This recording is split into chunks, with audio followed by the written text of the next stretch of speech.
Buenas tardes, volvemos a encontrarnos, esta vez para comenzar a exponer acerca de un pensador cristiano que también florece en la época imperial, el Bajo Imperio, una época imperial bastante tardía, pero en el mundo latino. Este va a ser nuestro primer pensador del mundo latino y la elección de este pensador tiene que ver con el criterio de nuestro curso.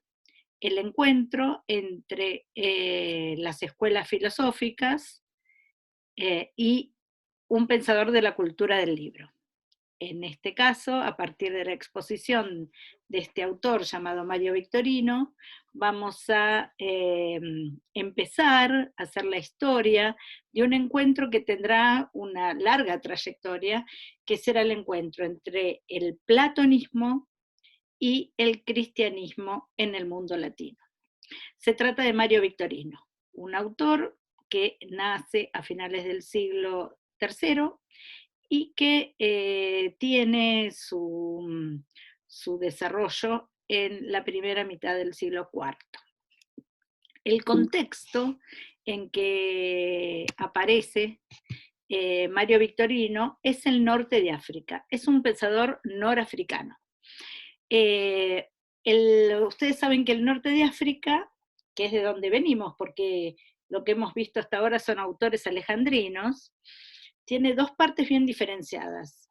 Una parte oriental, que es de habla griega, ahí estaba Alejandría, y una parte occidental, que es de habla latina. Los pensadores norafricanos tienen mucha relación con una ciudad eh, muy importante, cercana al norte de África, que es Cartago, y con Roma. Basta que ustedes miren un mapa de la región para que vean cuál es esta área de influencia. Pues bien, Victorino es un pensador que si bien nace en el norte de África, desarrolla toda su formación y su carrera académica en Roma. Es un rétor de profesión. ¿Qué quiere decir un rétor? La retórica o el rétor, el maestro de retórica, es el grado más alto entre los profesores romanos. Es más alto, por ejemplo, que el profesor de gramática. La retórica reúne en sí todas las artes del lenguaje. Como profesor de retórica, eh, Mario Victorino, y como rétor el mismo, esto quiere decir que no solamente enseña y escribe sobre retórica, sino que él mismo es un orador, desarrolla una carrera brillante y escribe varios tratados que tienen que ver con esta profesión. Eh, Ustedes tienen ahí en el Power mencionados algunas de sus obras que escribe como parte de su trabajo en esta profesión, el de definicionibus acerca de las definiciones, un arte gramática, y comentarios a textos de quien es considerado el mayor de los retóricos de lengua latina. Se trata de Cicerón. Y Cicerón merece una mención especial, porque Cicerón, que es un autor del siglo I antes de Cristo, es para el mundo latino no solo la cumbre más alta del estilo de la lengua, sino que a la vez es la puerta de entrada a la filosofía griega. Leyendo los escritos de Cicerón, cualquier autor latino puede conocer de manera sintetizada las principales líneas tanto de la filosofía griega clásica, me refiero a Platón y Aristóteles, cuanto de la filosofía griega helenística, las escuelas helenísticas, los estoicos, los epicúreos, los escépticos, los cínicos. todas estas escuelas están de algún modo reseñadas en las obras de Cicerón. De modo que cuando nos encontramos en el mundo latino con un autor que ha frecuentado a Cicerón, sabemos por lo mismo que conoce los principales rasgos de la filosofía griega. De modo que se cumple esto también en Mario Victorino. En cuanto maestro de retórica, conoce las principales líneas de la filosofía griega clásica y helenística. Pero también Mario Victorino es un traductor de textos muy importantes del griego al latín. Y su función de traductor lo puso en contacto con textos que van a ser muy decisivos a lo largo de la Edad Media.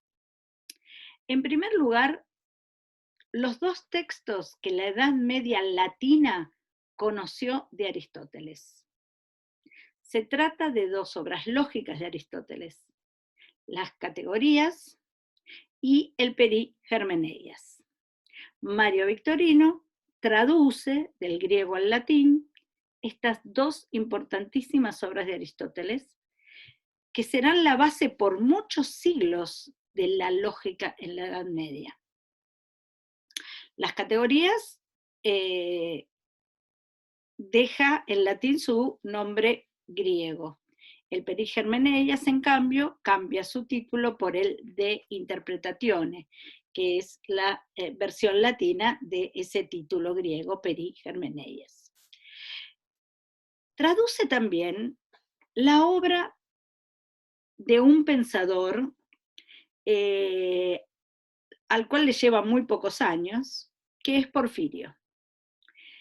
Porfirio tiene una obra de lógica que se titula Isagogué, que es una suerte de introducción a las categorías de Aristóteles.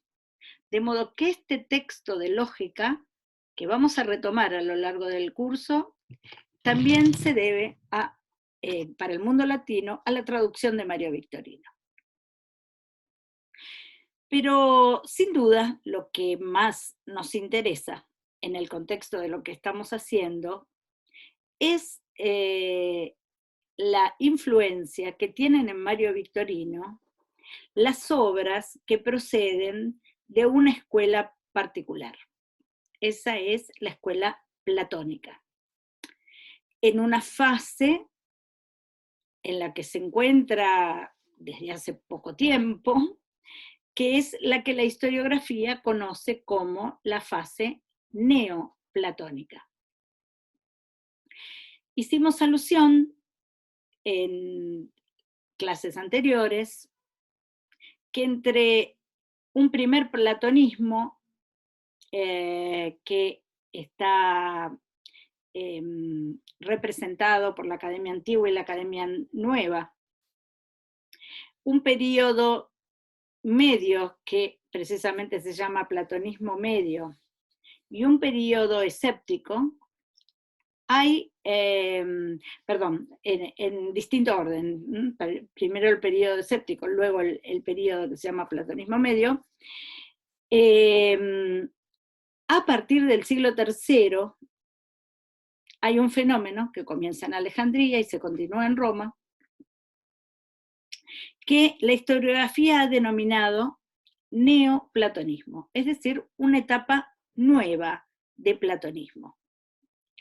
Si se busca un padre, y en general las categorías historiográficas tienden a buscar un padre de esta nueva etiqueta, ese padre es, para los historiadores del platonismo, Plotino. Quizá ustedes hayan visto algo de Plotino en filosofía antigua. Es un autor de comienzos del siglo III, que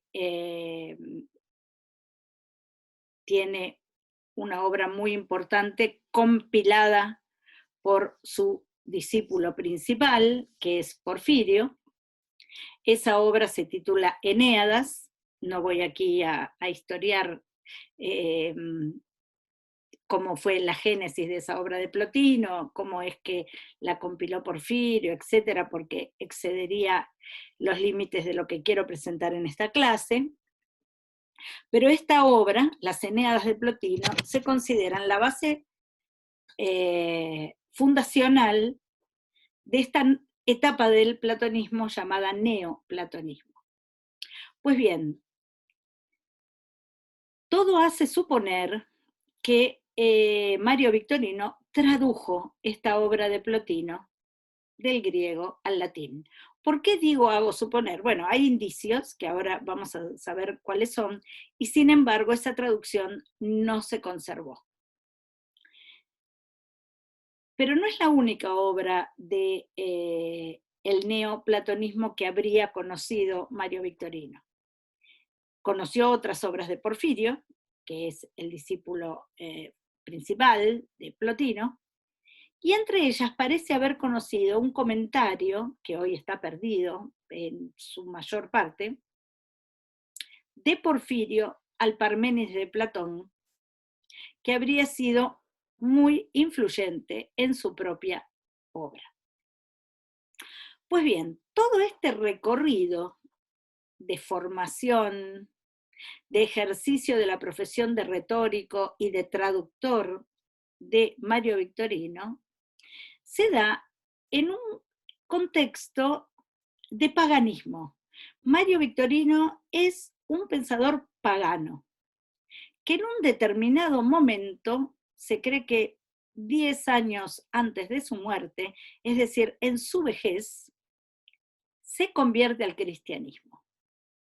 Esto es bien importante porque tenemos que considerar las obras que escribe Mario Victorino en cuanto pensador cristiano como obras que cuentan con todo ese bagaje filosófico que había recibido Mario Victorino como retórico, es decir, el que procede de Cicerón, más el bagaje de las obras que él mismo había traducido, es decir, las obras de Aristóteles, de Porfirio y, sobre todo, de Plotino.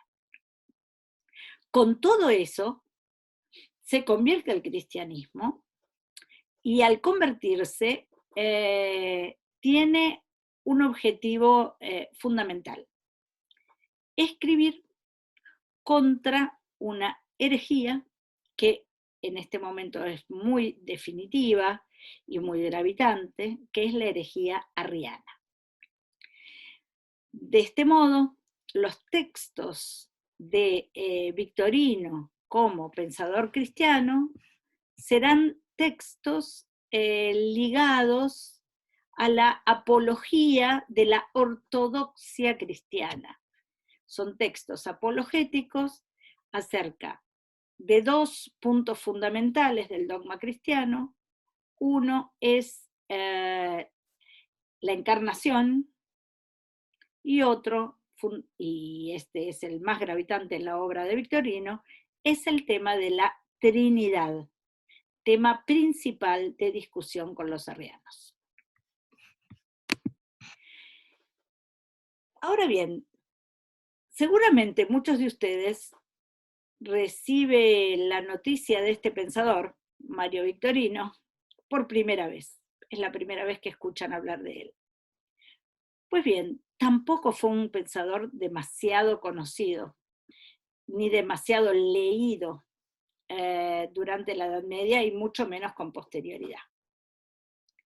Si Victorino fue conocido, fue porque un pensador, sí, definitivamente gravitante hasta hoy, al menos en la filosofía cristiana, lo menciona. El pensador que lo menciona es Agustín de Hipona, el famoso San Agustín. Un pensador un poco posterior que nosotros vamos a ver. San Agustín, o Agustín de Hipona, como preferimos llamarlo, menciona a Victorino en sus célebres confesiones. Y dice lo siguiente, leemos juntos este texto. Así pues, me dirigí a Simpliciano y cuando le hice notar que había leído algunos libros de los platónicos, que Victorino, retórico en otro tiempo de la ciudad de Roma y del cual había oído decir que había muerto cristiano, había traducido al latín, me felicitó por no haber dado con las obras de otros filósofos. Estas están llenas de falacias y engaños según los principios de este mundo. En aquellos, en cambio, se insinúa de muchos modos a Dios y a su verbo. Fin de la cita de Agustín. La figura de Victorino llama muchísimo la atención de Agustín por varias razones. En primer lugar, porque tienen ambos un recorrido parecido. Ambos fueron paganos, profesores de retórica, que en un momento se convirtieron al cristianismo. Pero además, porque Victorino es para Agustín la vía de acceso a los textos, a estos libros que se mencionan de los platónicos. Fíjense que no se habla de libros de Platón, sino que se hablan de libros de los platónicos. Es decir, algunos que se consideran a sí mismos platónicos y que habían escrito en griego. Esos libros que llegaron a Agustín, llegaron en la versión latina de Mario Victorino.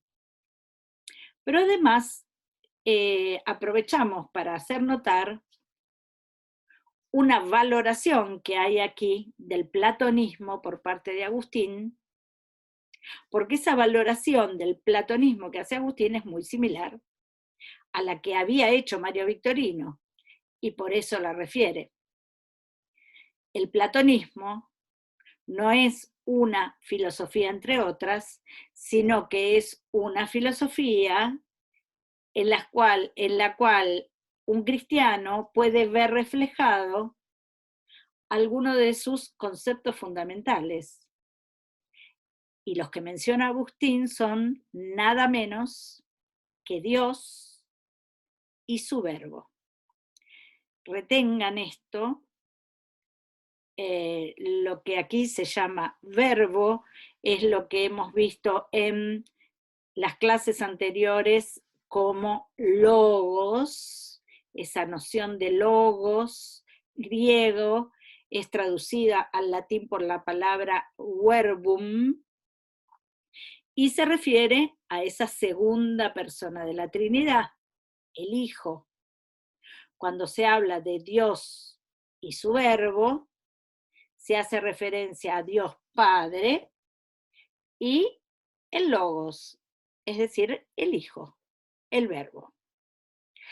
Lo importante que tenemos que destacar acá es que estas nociones que pertenecen a la dogmática cristiana, Agustín las relaciona con la filosofía platónica y dice que esto lo pudo hacer porque leyó los libros de los platónicos que había traducido Mario Victorino.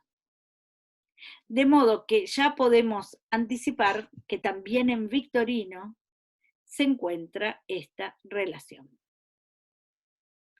Ahora bien, si uno lee las obras de Victorino, no hay en ellas una sola mención ni a Plotino ni a Porfirio, que serían los platónicos más gravitantes en su pensamiento.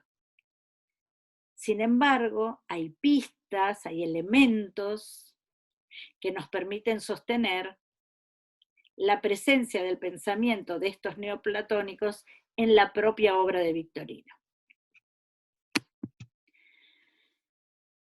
En una obra que escribe como autor cristiano llamada Adversus Arrium, es decir, contra Arrio, contra la herejía arriana,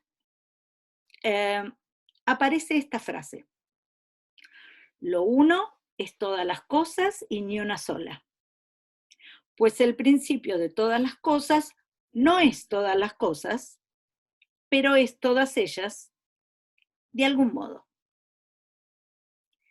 Retengan esta frase, porque esta frase, que está copiada de la Eneada Quinta de Plotino, refleja el núcleo central de la filosofía neoplatónica. Vuelvan a leerla, lo uno es todas las cosas y ni una sola, pues el principio de todas las cosas no es todas las cosas, pero es todas ellas de algún modo. La doctrina de Plotino en general es ciertamente muy compleja. Lo que nosotros vamos a revisar muy rápidamente es que cuáles aspectos de esa doctrina neoplatónica son gravitantes en el pensamiento de Victorino. Como vimos en la cita, aparece esta noción de lo uno. Lo uno como principio de toda la realidad. El que el punto de partida del pensamiento de Plotino sea esta noción de lo uno como principio, permite hablar de una enología. La palabra uno en griego es gen, por ahí la tienen, gen. De modo que de ese gen viene esta palabra castellana, en este caso, enología, que significa pensamiento de lo uno. El pensamiento que pone a lo uno como principio y fin de todo lo real. Y como vimos en la cita que acabamos de leer, en la cual Victorino copia textualmente a Plotino, se trata de un uno que es en todo, pero además que está por sobre todo. El uno es todas las cosas y ni una sola. Es decir, lo uno es todo, pero a la vez es nada de ese todo. Todo procede de lo uno, y en ese sentido lo uno es en todo, pero a la vez no se agota en ese todo, sino que permanece por sobre todo. Pues bien, esto vamos a repetirlo una y otra vez. Es una noción un poco difícil de entender, pero que a medida que la veamos aparecer, creo que va a ir quedando más clara. Esta noción de uno de Plotino, obviamente, tiene un origen platónico. El origen que suele darse como más directo de esta noción de uno es el Parménides de Platón, donde Platón escribe una serie de hipótesis acerca de lo uno, y las primeras hipótesis son de eso uno en relación con el ser. De hecho, en la primera hipótesis de Platón se dan argumentos para negar el ser de lo uno. Esa inspiración de la primera hipótesis del Parménides de Platón, junto con la noción de bien de la República, se combinarían en esta noción de uno bien como principio de todo que aparece en las Eneadas de Plotino. Este uno bien que está más allá del ser, y en este sentido el ser le es negado porque está más allá del ser, y también más allá de lo inteligible. En este sentido, puesto que es más que ser y más que inteligencia, esto uno, bien, principio de todo lo real, es por esta razón incognoscible. Y si es incognoscible, de él no se puede predicar, es decir, es inefable.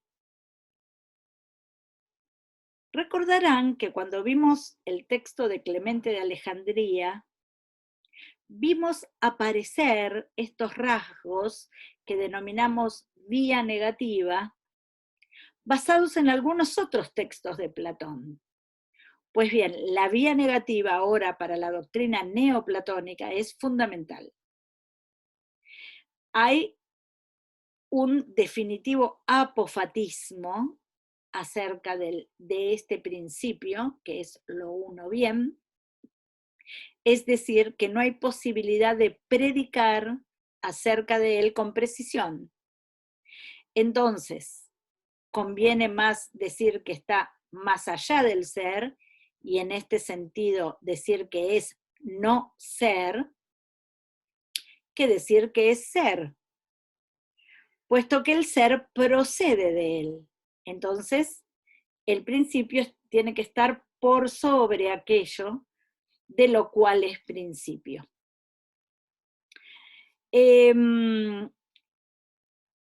Todo lo que es, todo en el orden del ser, procede de este principio uno. De hecho, ese proceder es denominado por Plotino prodos. La prodos es esta procesión de todo desde ese principio uno. Y lo que procede de ese principio uno se va autoconstituyendo en un doble movimiento de procesión, es decir, de salida del principio y de retorno al principio, como a su fin o perfección. Hay un principio que rige todo lo que presenta Plotino en su filosofía, que tiene que ver con que lo perfecto es necesariamente productivo. Entonces, si lo uno es principio perfecto de todo, necesariamente tiene que salir por fuera de sí, produce. Y lo que produce lo hace como prodos, como procesión de su propia naturaleza. Ahora, todo lo que sale de él, puesto que está por fuera de él, eh, corresponde a un estadio degradado, es decir, la salida o se entiende en el sentido de un descenso, de una degradación. Y esa degradación busca su propia perfección en el movimiento de retorno o de vuelta a lo uno. Ahora bien, que lo uno salga de sí y produzca el todo, no implica para él mismo ninguna merma en su perfección. Si bien el resultado es algo degradado, lo uno en sí mismo no se degrada.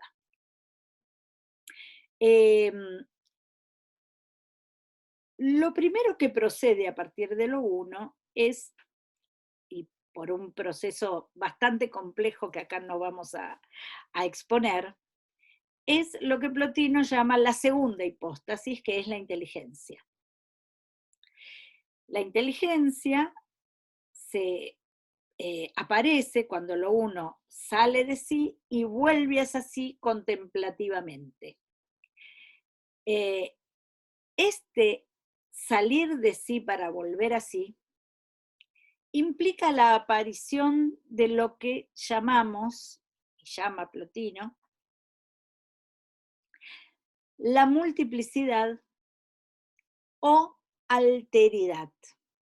Es decir, lo uno se hace otro, ahí aparece la alteridad, se hace otro de sí. Y por eso ya no es lo uno simplísimo, tohem, sino lo unimúltiple. Esta instancia de la inteligencia, Plotino la llama gem polá, unimúltiple. Esa inteligencia, cuando se completa volviéndose reflexivamente hacia lo uno, se autoconstituye en su propia perfección, lo cual la hace producir. Y lo que produce es la tercera hipóstasis, el alma.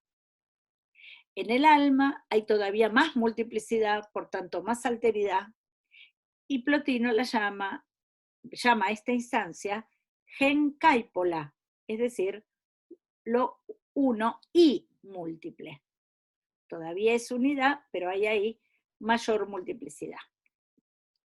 Estas tres llamadas hipóstasis lo son precisamente por ser perfectas en sí mismas y por ser productivas.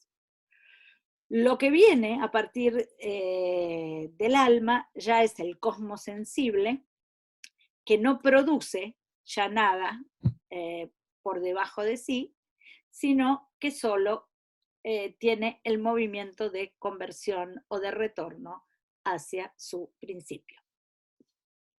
De modo que, como se ve, hay un juego de tránsito de lo uno a lo múltiple, que es al mismo tiempo el tránsito de la identidad absoluta de lo uno hacia a progresivos grados de mayor alteridad. Cuanto más uno, menos otro, más idéntico.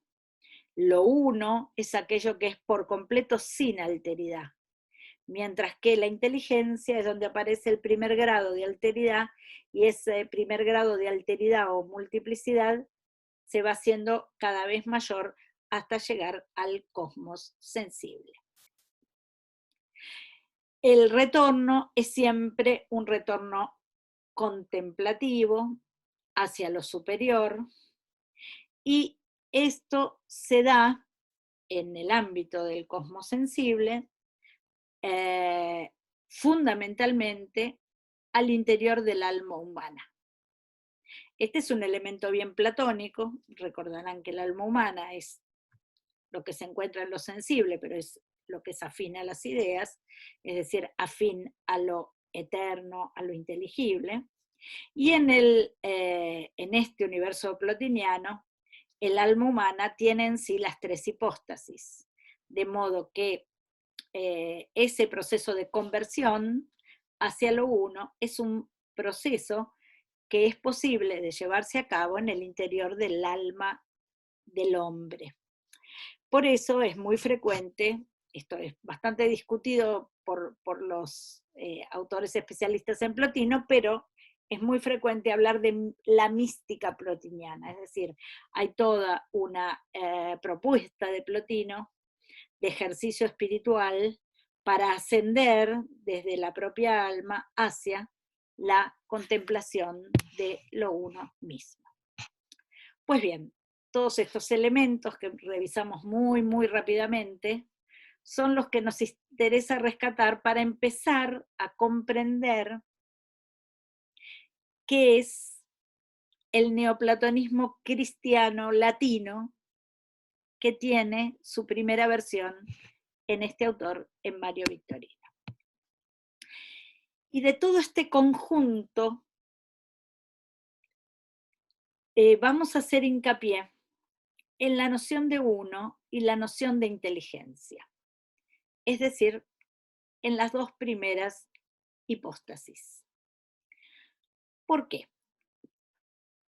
El contexto donde vamos a ver cómo gravita esto en Mario Victorino es el de una obra apologética en la cual Victorino discute con el arrianismo. ¿Qué sostenían los arrianos? Los arrianos sostenían que en la Trinidad no hay una paridad entre el Padre y el Hijo, sino que hay una subordinación del Hijo respecto del Padre. Es decir, que el Hijo, si bien es eterno como el Padre, es causado o creado por el Padre. Con anterioridad a que Victorino se dedicara a estos temas, esa doctrina arriana había sido condenada por un concilio ecuménico, el concilio de Nicea.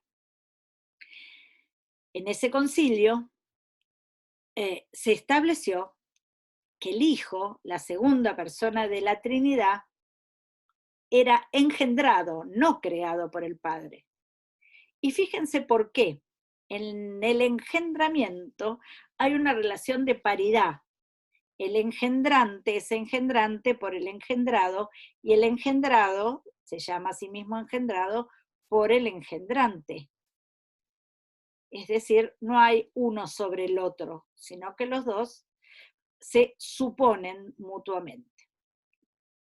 De modo que ahora Mario Victorino, cuando quiere defender la doctrina ortodoxa de la Iglesia, la recta doctrina contra los arrianos, tiene que justificar esta paridad. Y para justificarla va a tomar la relación entre uno e inteligencia que encuentra en los textos de los platónicos. ¿Qué es lo que encontramos ahí? Ya les dije que la doctrina de la inteligencia y de la génesis de la inteligencia en Plotino es muy compleja, pero solamente vamos a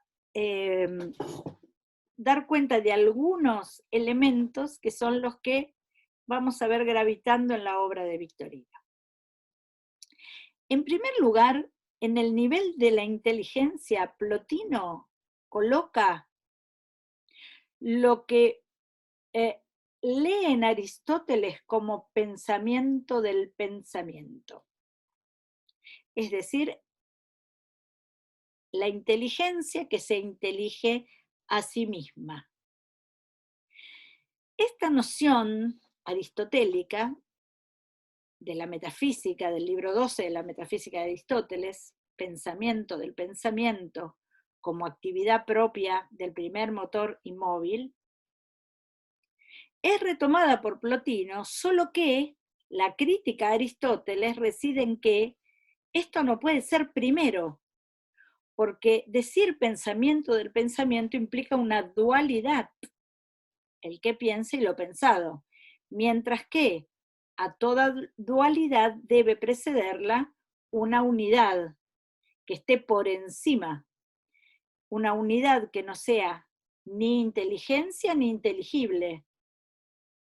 Esa unidad es lo uno, por tanto el pensamiento del pensamiento debe venir por debajo de lo uno, debe proceder a partir de lo uno. Por otra parte, en ese nivel de la inteligencia es donde para Plotino aparece el ser. Sería una especie de gen-on, es decir, lo uno que es. Lo que era la segunda hipótesis en el Parménides de Platón acerca de lo uno. El primero es lo uno que no es, que está por encima del ser, y lo primero que procede a partir de eso uno que no es, porque está por sobre el ser, es un uno que es y que se piensa a sí mismo. Eso es la inteligencia.